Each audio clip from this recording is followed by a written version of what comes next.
Welcome everyone to our 42nd REBT Advocates podcast. And I'm Dr. Michael Edelstein. I'm here with my technical partner, Tommy Bateman, who also is an REBT counselor. And we have the great honor today of having as our guest, Dr. Debbie Joffe Ellis, the wife of Albert Ellis, who I'm sure you all know or know of very well. Welcome, Debbie. It's such a pleasure to be with you and Tommy and with the listeners. Hi, everyone. Oh, Debbie, I also want to mention not only are you a world speaker, but also you've written a few books. One is called Rational Emotive Behavior Therapy. Is that correct? And the other is All Out. And did you write a book called How to Hug a Porcupine? Yes, well, I wrote the introduction to How to Hug a Porcupine, and an editor put certain quotes together for that. The Rational Emotive Behavior Therapy book is a good little concise primer, and I just finished literally last week the final edits for the second edition, which will be out in March of 2019. And All Out is mainly the biography of Albert Ellis, my husband, who died before it was completed. And so I did pull together all I could, and I wrote the final chapter for that. I love writing. I do occasional pieces for Psychology Today online. I teach at Columbia Uni here in New York City, and also part-time therapist. Oh, wonderful. Great. Well, let's get started. Before we ask you any questions, Debbie, is there anything you'd like to start with, an introduction to our remembering Dr. Albert Ellis? Oh, yes. And by the way, viewers, this is very spontaneous. I don't know any questions Michael has for me, so I hope I won't omit anything of importance, but if I do, as REBT would say, it's not awful, just inconvenient. So to answer your question as an introduction to remembering Albert Ellis, I feel that even in his lifetime, he was underappreciated, even though he was a massive figure, an icon in the field. I mean, the maverick who changed the world of psychotherapy, the first one of his generation to challenge Freud, and he heralded in the cognitive revolution. So I think he was underappreciated then, even though the cognitive approach, which began with his, what was first called rational therapy, then RET, rational emotive therapy, and since 1993, and remains rational emotive behavior therapy, to reflect the holistic nature of it, emotions, behavior, thinking.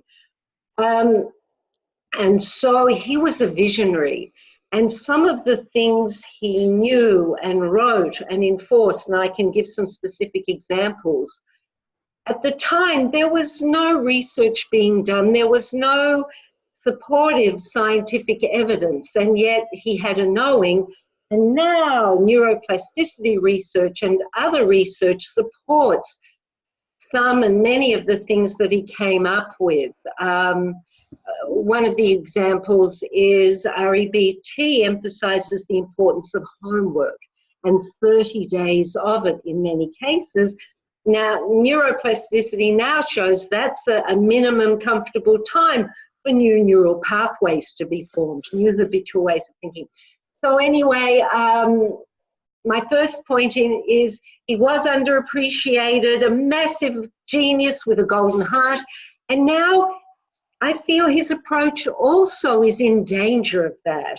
And people like you and Tommy and me are becoming a minority, where some of the people who were trained by him and originally named themselves as REBT teachers, writers, practitioners, are now combining that element with more general CBT. This is not to criticize CBT, but they're two different entities, and CBT came years after REBT and is based on REBT premises. So they're close relatives. So I'm delighted to answer whatever your question is to the best of my ability. And part of my delight is that viewers who are not aware of the massive contributions and the uniqueness of REBT hopefully will hear some elements regarding those topics in our conversation and anything else. Yeah, I really wanted to add there, Debbie, thank you for stating it that way, the underappreciation part. But that's exactly why Michael and I are doing this show, for one. Yay. But what's really, really nice is I've noticed when I do presentations to my inmates, I do it about 50 people at a time. And just last Thursday, I did it with my agency. I had about 30 clinicians in there to chat with. It's like, first off, these ideas were kind of foreign in many ways, but at the same time, when they heard it, something clicked. And once they understood the basis of it, it seemed like there are much more believers in it very quickly. It's just being exposed to the ideas of REBT seems to be a big help. So I'm glad you made that point, though. That's great. Indeed, and what you say, Tommy, reminds me of the fact that REBT is not an effective therapeutic approach that has changed the lives of millions and continues to do so. But it's also a way of life for people who adopt it as such. You don't need therapy to benefit from knowing and applying the principles of REBT. Basically, if a person wants to minimize emotional suffering and maximize joy, REBT has the philosophy and the tools to help us, whether we want or so-called need therapy or not. Very good, Debbie. And, I've heard you speak about REBT and Albert Ellis many times, and it's sort of like an aesthetic experience for me because you express these ideas so eloquently and reflects everything that I believe, but not nearly as eloquently. So I really appreciate that. Oh, Michael, I think you're very humble. You're an outstanding teacher also. You just don't have this curly hair as I do. Thank you. Also, proof that I'm very humble is that you mentioned doing homework assignments for 30 days for neuroplasticity. I've been writing out the ABCs or the rational emotive behavior therapy forms, what I call 3-minute exercises. I've been writing out without fail 2 a day every morning for many, many years, and I'm still working on becoming more rational. So to humble myself even more. But I wanted to ask you some more personal questions about Al, kinds of things that usually we don't hear about. And one was there anything or things in his private life that might surprise fans and aficionados of Albert Ellis and rational emotive behavior therapy? Oh, I'm sure there are many. But let me share a few with you. A lot of people may not know that he meditated.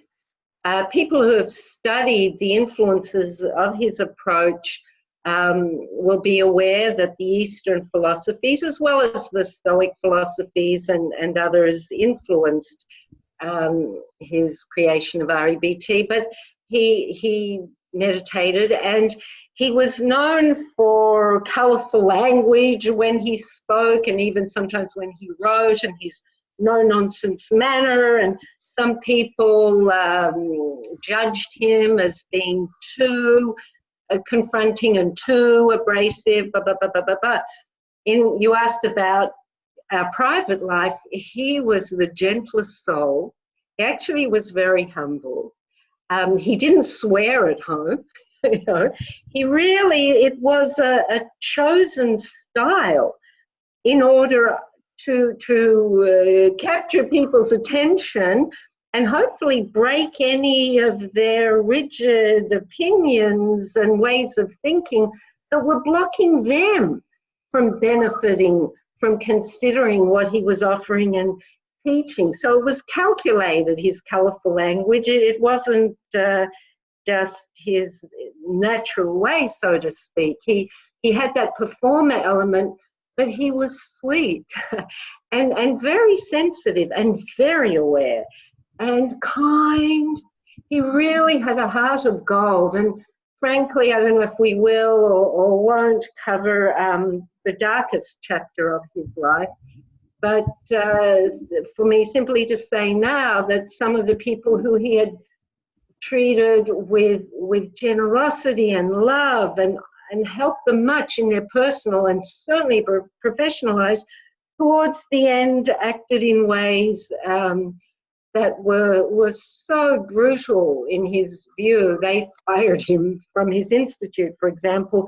Again, I don't want to go into too many details, but my point in mentioning that is he practiced what he preached, and there was a lot of press coverage at the time and media coverage, and there was one article where he was quoted as saying, "I hate what they're doing, but I don't hate them." And that was very true. He practiced what he preached. That's the element of REBT, unconditional other acceptance. And so he trusted people maybe too much at times. And he was loyal to a fault, because it's possible that some of the people who acted badly during that period that I referred to, he had a sense early on that all wasn't quite, but he kept them on, you know. They're so loyal, gentle, sweet, funny. His wit, I mean, his wit came out in his writing and presentations, but also in our private life. He was a cultured man. It's known he was well read. He loved music, and I could go on and on, Michael. Perhaps I better pause here and let you speak. Still on the personal level, I've known other therapists, and I feel this myself, is that often when our partner has emotional problems, we try to help them. And many of us have found that our most difficult client is our partner. They're the least likely ones to listen to us and do as we prescribe. So I was wondering how that worked with you and Al, him trying to help you with problems, you trying to help him with problems. Did that occur much in your marriage and relationship? No one's ever asked that question. What a brilliant question, really. A very, I wouldn't say we tried to help each other much, because we were on the same wavelength. Now, he was a genius. I'm not a genius. I'm not stupid. But so when I say we're on the same wavelength, I don't mean I was a member of Mensa like he was, but our goals were the same. You know, we loved REBT, as I still do, and apply it personally and in our professional life. And we had the same ideals and wishes and wants for our contributions for as many people as we possibly could contribute to. So we're very much on the same wavelength, and so there weren't any big conflicts or anything, but we certainly listened to each other, and there was some impact of one on the other. For example, I've always, as far back as I can remember from my teen years onwards till now, have been very mindful of the mind-body relationship and the importance of eating healthy food. And before I was such a figure in Al's personal life, his eating habits were shocking. Now, on the one hand, he was extremely diligent. Being a brittle diabetic, he would take his blood almost hourly, whether he was with a client or presenting or whatever.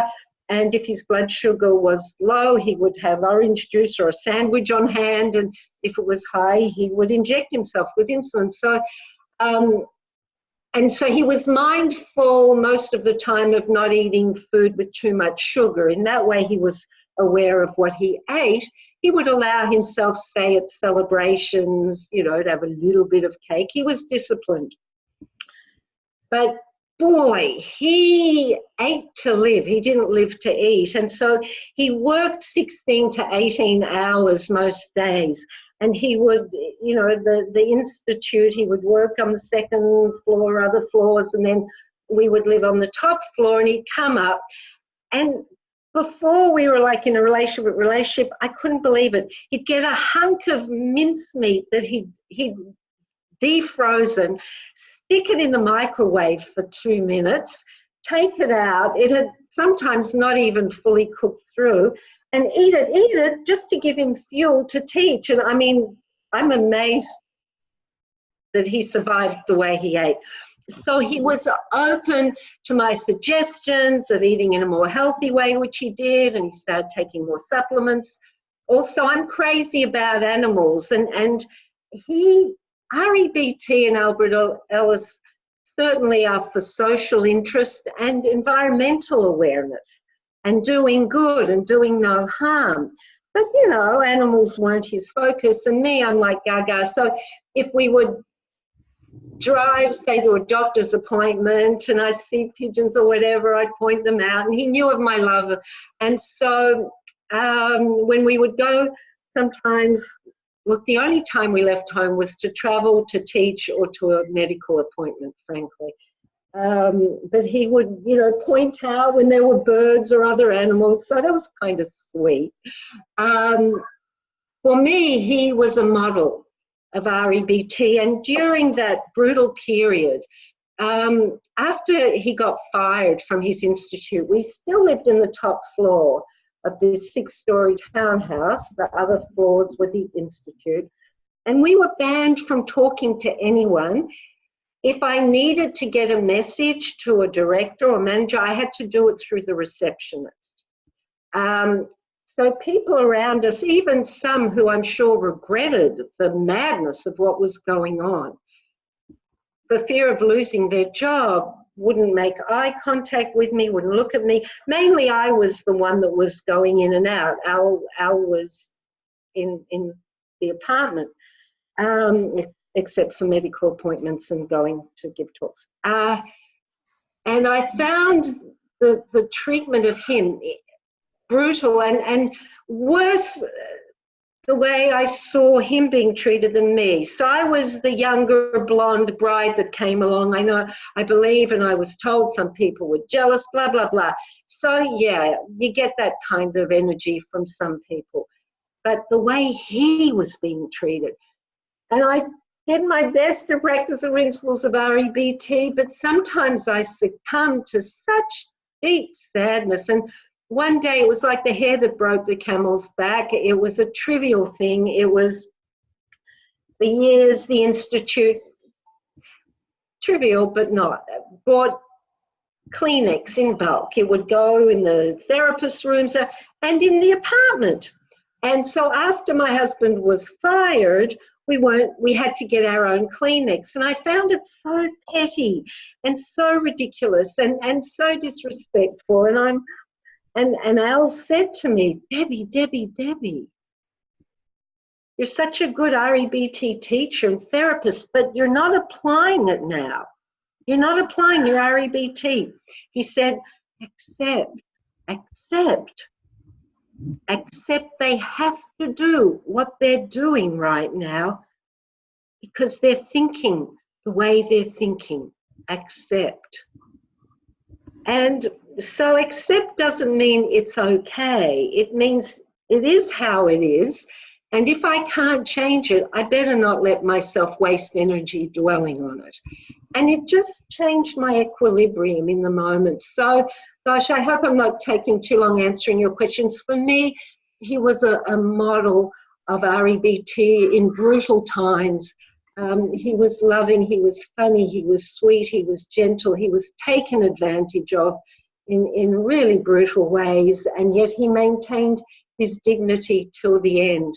I think I influenced him in sort of bringing a more spiritual, not religious, component consciously into his life. And he said that he never felt more unconditionally loved from anyone than from me. So what a gift to me that I could offer that to him.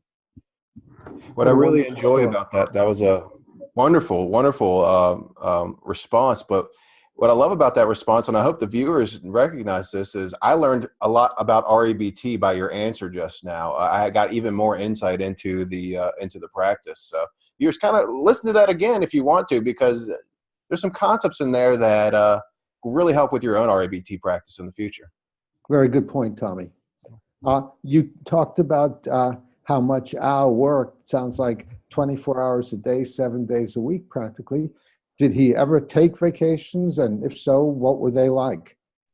No, he didn't ever take vacations. A number of people have told me that in the past, you know, before I was in his life even, they'd invited him for a vacation. They lived in gorgeous places. And even one colleague of his, Ray Corsini, an Adlerian and a dear colleague and friend to Al, and I unfortunately never met him in person, but we had some really good talks on the phone before he passed away, Ray Corsini. Anyway, Ray had lived in Hawaii, and Al was there one time to present, and Ray said, well, why do you stay long for a holiday, or you know, do some sightseeing? And he said, only if I can take my typewriter and work while you're on your boat. And he ended up not doing that. So no, for him, his main focus was the work and packing as much as he could into his life.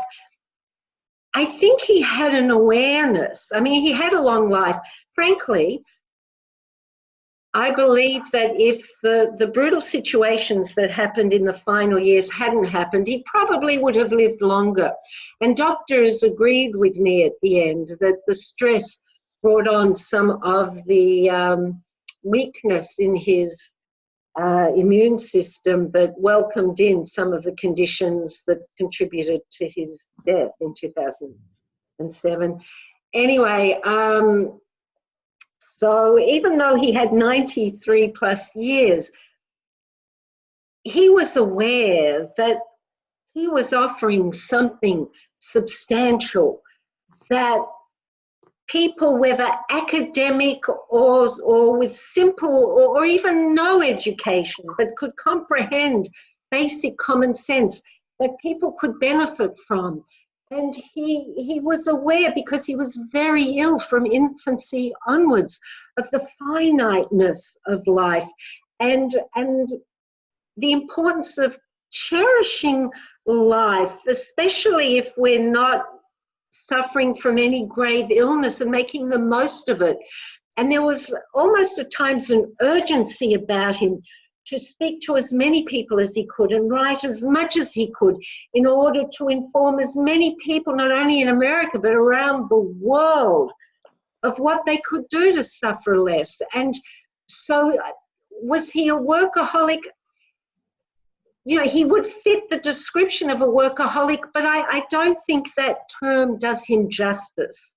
I think he was a unique visionary who had knowledge and insights that did and could change for the better the lives of people. And he wanted to have as huge an impact as he could, not for reasons of ego, but he wanted to help humans. And so, you know, you say he worked 24 hours. I'm sure even when he was unconscious or subconscious, the brain was ticking in order to serve other people. Did I answer your question? Oh, definitely, absolutely. And you raised another one, Debbie, and that is, as you mentioned, he was ill from a very, very young age and through all his life. And then as he got older, the problems with aging also. And are there things that he, ways that he dealt with this that could be useful to some of our viewers? Ways he dealt with aging and illness. Aging and impairment and those kinds of things. Yeah, he practiced what he preached. He focused on what was good rather than whine about what was bad. He didn't whine. I think he probably had a way higher tolerance of pain than most of us. And when he complained, one could be sure he was really suffering, because I think most moments of his waking life, in the years I was with him, he suffered physical pain in one way or another throughout his day. Not just the impact of spiking and lowering blood sugar, but he had arthritis, and other conditions. So to answer your question, he focused on what was positive. He looked for the funny side of things. And I'll give you an example of that in a moment if we have time. He helped other people. He focused more on what he could contribute than on poor me. I have this pain now. He had absorbing interest. So not everyone is a genius like Albert Ellis, but every human, if they don't already involve themselves in something that's interesting, uplifting, educational, could do that more. And that helps with issues that come along with aging and illness. And again, research now demonstrates, backs up what Al presented before there was this scientific evidence, that when there are absorbing interests, when you are doing things for others, when you're focusing on the positive, then one generally can live longer. Also, gratitude.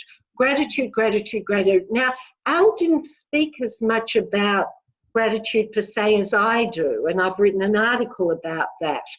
And research recently in the American journal, AMA, American Medical Association journal. I think that's named the journal, but it's Journal of American Medical Association. Yeah, they had an article about the benefits of gratitude on the cardiovascular system. Now, most of the article I totally couldn't understand because it had graphs and scales and chemicals, but the conclusion was the positive impact on the body. So looking every day and remembering every day to remember what one can be grateful for during the good times and bad, because during bad times, with rare exceptions, they can always be worse. So gratitude, absorbing interest, focusing on the positive, doing for others, not whining, and being mindful of enough relaxation time, meditate or do something peaceful, eat in healthy ways, get sufficient rest, common sense ways of living too.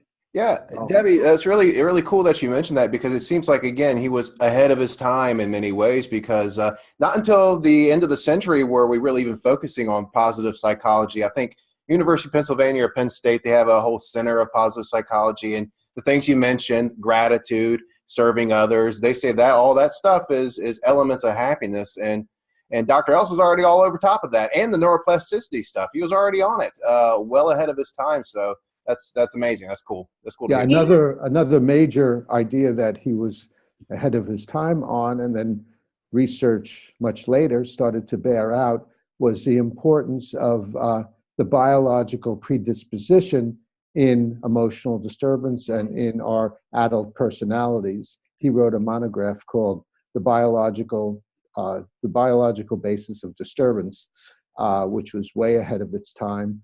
And along with that, the unimportance of childhood experiences in terms of people's emotional disturbance, and the very great importance of people's current philosophies, ideas, and attitudes. Debbie? Yes, go on, Debbie. No, that's so very true. And just a quick addition to what Tommy said regarding positive psychology. Marty Seligman is considered the father of that. And he acknowledges Al for the influence of REBT in his formation. His formation of positive psychology. And Al was talking about the importance of teaching children the principles of REBT. And Marty Seligman, to his great credit, he's brought a lot of courses into schools around the world, positive psychology, and his principles are taught in the military. Yeah, STARS program. Yeah. And you know, many people who followed Al, who were fathers or mothers or creators of therapies, this or that, do not acknowledge Al as the shoulders on which they stand with their approach. Marty Seligman is one of the few who does. He's a great man. Yeah, that's who I was thinking of when I mentioned. Is it UPenn or Penn State? Where's he at? It's University of Pennsylvania. Yeah. Okay, that's okay. I think that brings us to our next question. And Mike, I know you had them in front of you, but in the interest of time, you mentioned that not a lot of people have kind of given Al kind of the credit. Why do you think there is some antipathy or resistance in our world, our mental health world, towards Al's work? Oh, Tommy, I think that's a great question. And I wonder if we could use this as a cliffhanger, if Debbie would be so generous to spend another 30 minutes with us.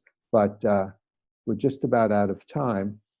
So I wanted to thank you very much, Debbie, for your wonderful participation in this and your great memories of Al, which, as Tommy said earlier, is very instructive also.